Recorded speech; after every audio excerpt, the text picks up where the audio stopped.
Last night, as the gang were bedding down, confident they'd soon be freed in exchange for their 15 hostages, police and Marines were making their final preparations.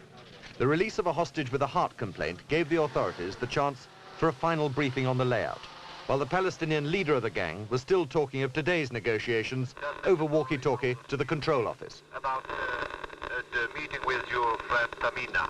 Well, it's not possible to do this tomorrow morning at 10 o'clock, over.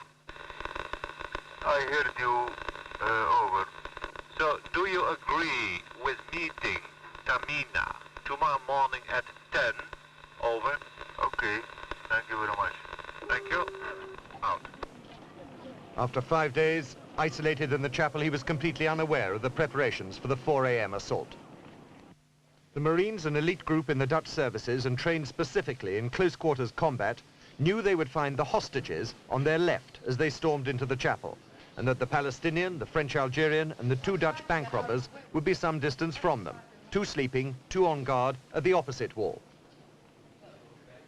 The psychiatrist on the planning committee had predicted the Marines would have just the 7 seconds with the thermic lance before the convicts, armed with pistols, reacted.